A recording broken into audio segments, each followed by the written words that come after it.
ఈరోజు. రాజీవ్ గాంధీ గొప్ప నాయకుడు, దేశం కొరకు ప్రాణాలు ఇచ్చినటువంటి నాయకుడు.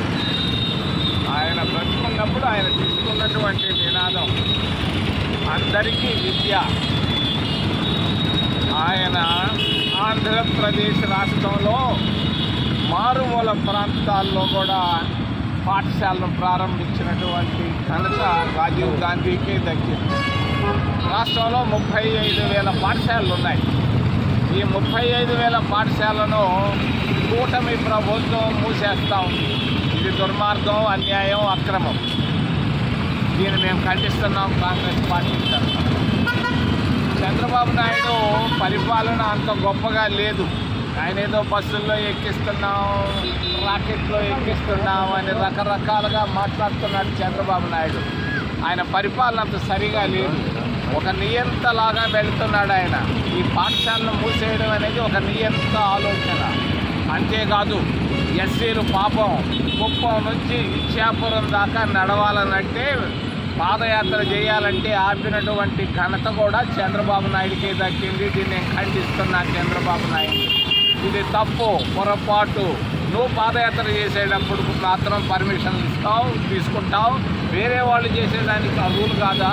ఇది భారతదేశం, ప్రజాస్వామ్య దేశం. రాజ్యాంగబద్ధంగా ప్రవర్తించాల్సిన అవసరం ఉంది. లేకపోతే నిన్ను నియంత అనాల్సి వస్తుందని తెలియజేస్తూ మోడీ గారు పిచ్చి పిచ్చి ఆలోచనలతో 11 సంవత్సరాలు కాలక్షేపం చేసేసాడు. ఆయన చెప్పుకొచ్చాడు ప్రధానమంత్రిగా కాకముందు 11 సంవత్సరాల నాడు ప్రతి ఇంటికి 15 లక్షల రూపాయలు ఇస్తారన్నాడు. ఏది 15 నయా పైసలు లేకపోయినాడు మోడీ. మర్చిపోయారనుకుంటున్నావా జనాలు? మరి రెండవది, సంవత్సరానికి 2 కోట్ల ఉద్యోగాలు ఇస్తా అన్నాడు మోడీ. మర్చిపోయారనుకుంటున్నావా? 11 సంవత్సరాల్లో 22 కోట్ల ఉద్యోగాలు ఎక్కడ మోడీ? ఇది ఎక్కడ న్యాయం? మరి అబద్ధాలు చెప్పుకుంటూ 11 సంవత్సరాలు పరిపాలించినటువంటి మోడీ పరిపాలన మేము కాంగ్రెస్ పార్టీ తరఫున ఖండిస్తున్నాం. చంద్రబాబు నాయుడు 15 సంవత్సరాల్లో ఆయన రాష్ట్రానికి కానీ తిరుపతికి కానీ చేసింది ఏంటి? ఒక్క పని అన్నా ఉందా? ఊరికే కొత్త మాటలు, బొల్లి మాటలు చెప్పుకుంటా పోతున్నాడు. ఆపోయా చంద్రబాబు నాయుడు, నీ మాటలు కోతలు.